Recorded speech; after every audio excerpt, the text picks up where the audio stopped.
Coach Literal here to talk a little cross country as we get ready to officially start our season in 1 week from today, actually. So, just a few things I wanted to touch on today. I wanted to talk about the camp that we did just a little bit.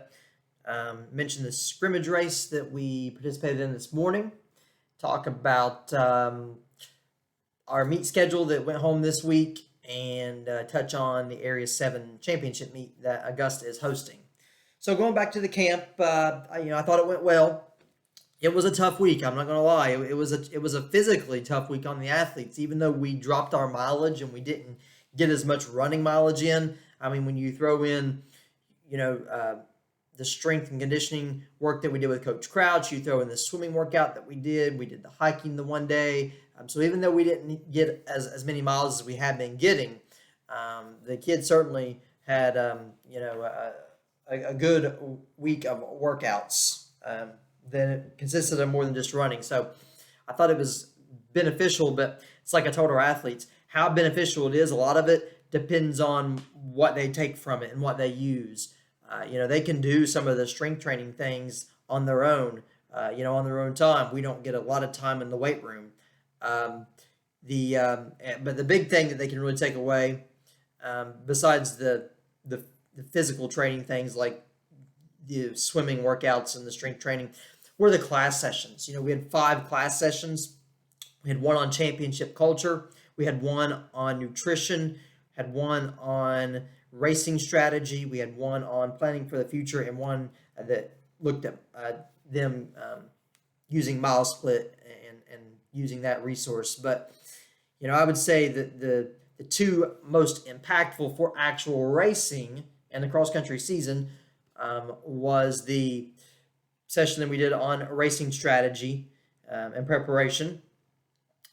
And the biggest one, in my opinion, that can make a difference was the session on nutrition. And the kids, in addition to the presentation, which I had thought about sharing with the parents, if I can get that in a video form, but we sent them home with a couple laminated sheets, and one side of the sheet had just in general, what should, as a runner, as an athlete, should they be eating? Should their breakfasts, lunches, dinners, their snacks, what should those meals consist of? And I understand they're teenagers and they're not going to be perfect all the time, and they're going to indulge in things that aren't healthy. But like I told them, nutrition is not about weight. It's not just about, I don't need to lose any weight. It's not weight that we're focused on. It's refueling their bodies properly, allowing their bodies to properly recover from workouts, and certain types of foods do that. So anyway, the one side was specifically for, in general, eating, what they should do during the season, really anytime. But then the other side was specific to what should they eat the day before a race, what should they eat the morning of a race.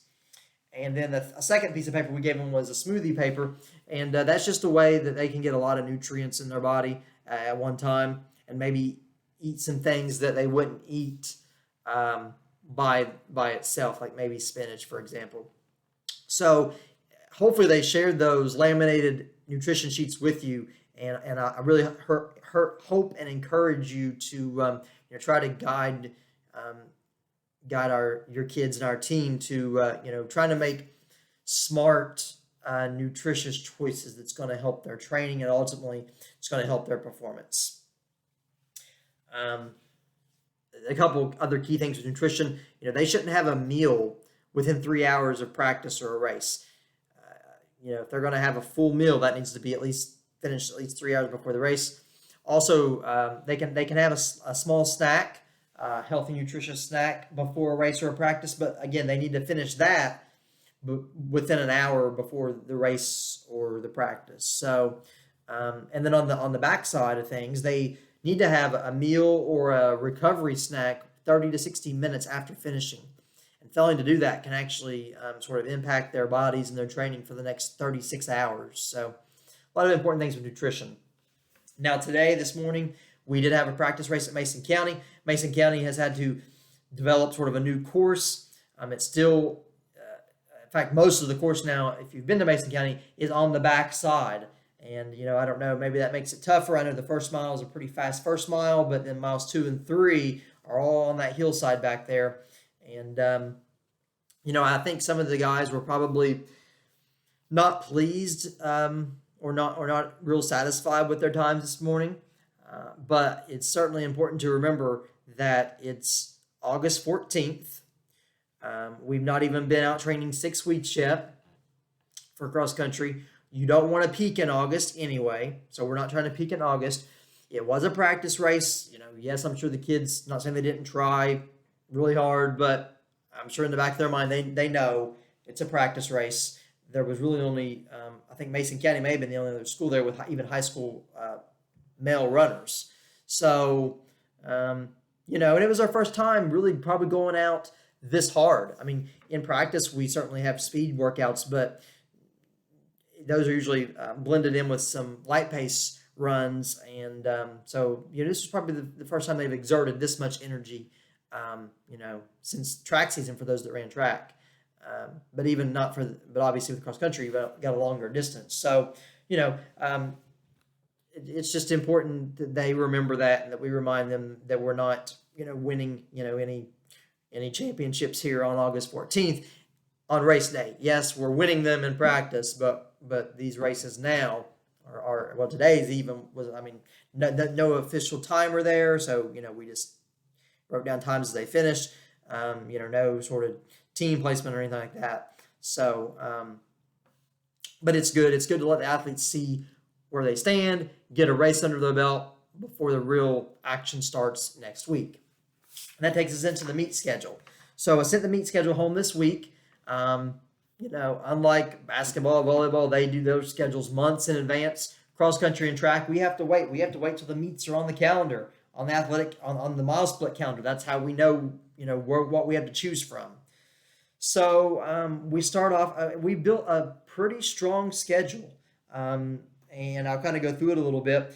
We go to the Panda Classic at Notre Dame Academy in Park Hills, which I think is up near Covington. That's our first race of the season. We've never been there. I think they've had to meet there several years. And it will be a nice little meet. I don't think it's going to be overwhelmingly big, maybe 10, 11 schools there. But I've already warned our team that one team I've seen that's registered is Highlands. Highlands is a really good team. So, I think we certainly have the opportunity to, be in the top 5 in that race team-wise. But I know at least in Highlands, they're going to be near the top, if not at the top of that race. Then the following Saturday, the 28th of August, we go to Bourbon County, and that's looking like a big race. There are, I think I looked the other day, maybe in, 20, 25 high schools already, entered in that race. So it's going to be a big field of teams. And the following Saturday, on August 4th, we go to the Bluegrass Cross Country Invitational in Lexington at Masterson Station Park. And again, I think that's a bigger field. I think that's going to be bigger than Bourbon County. So, those are going to be races with a lot of tough competition. And I think our fans and our parents need to remember, when we race in the region, when we race in the state, we're racing against only Class A schools. Okay, those are the small schools. Now, yes, we're probably one of the smallest Class A schools. Even among the small schools, we're about the smallest. But in these regular season races, you're not just competing against Class A. You're competing against Class 2A. You're competing against Class 3A. So, it's important for our parents, our supporters, our fans to understand that when we go to these races, we're competing against, everybody, all schools of all sizes. And how we do in these meets and these races, they don't necessarily determine how we do in the region. And I mean by that, our placement. Our placement in these races doesn't necessarily determine our placement and how we'll do in, in our regional meet. And, something we're going to look at every meet are the Class A schools. The Class A schools, who are we beating? Who is coming in front of us? That is certainly something we'll look at everywhere we go this season. Moving on into September there after the 4th, on Tuesday the 7th, the day after Labor Day, Mason County always has their all-comers meet. That's usually a fairly small meet, so they're on that Tuesday. And then the following Saturday on the 11th of September, the Mason County Invitational.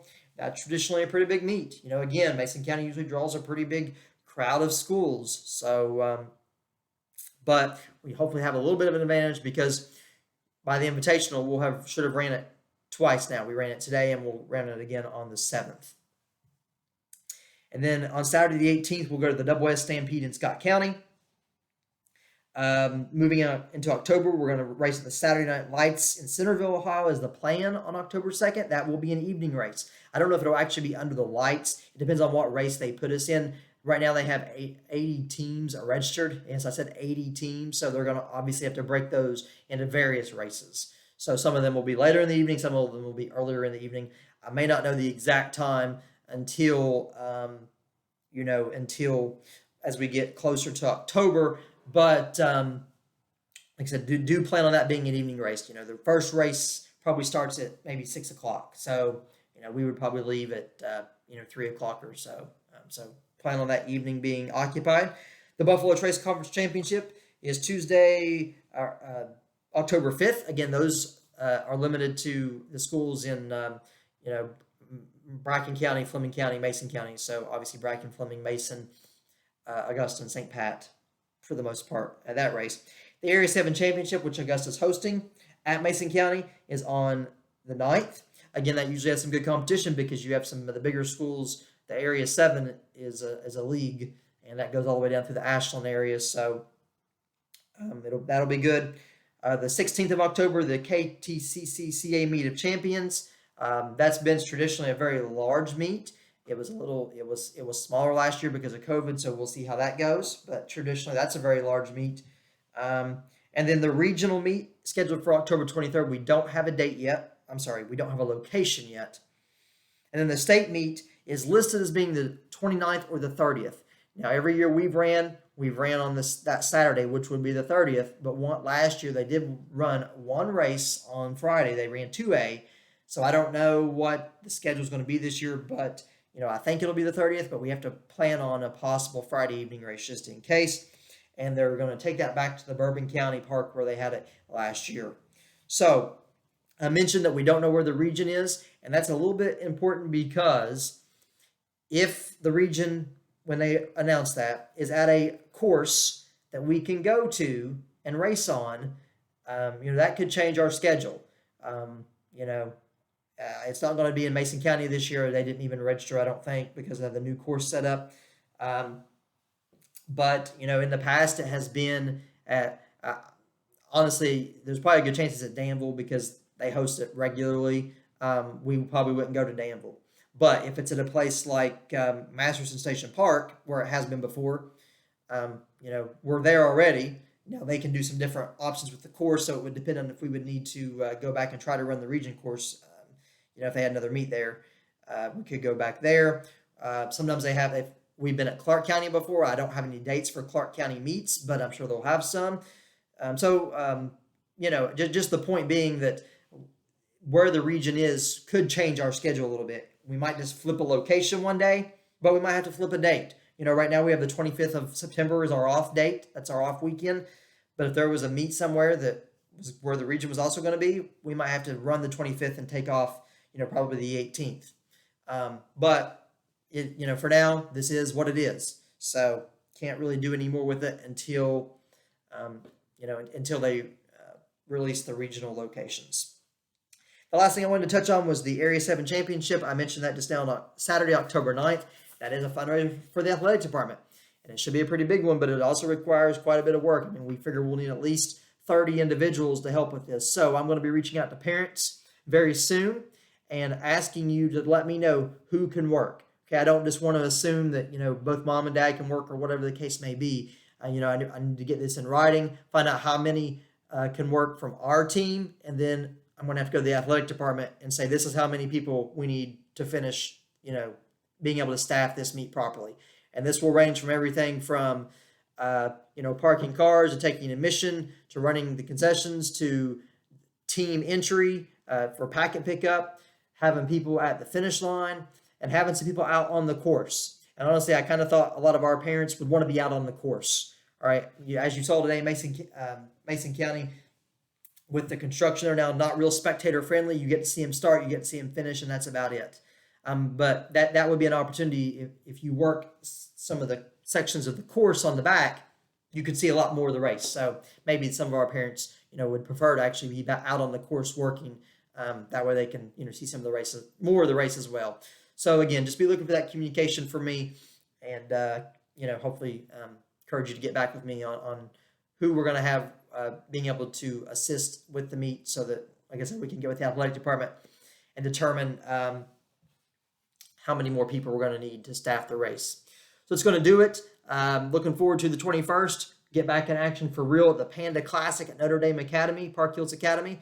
And it's going to do it for today. I'll probably be back in a couple of weeks with another update. Everybody, take care.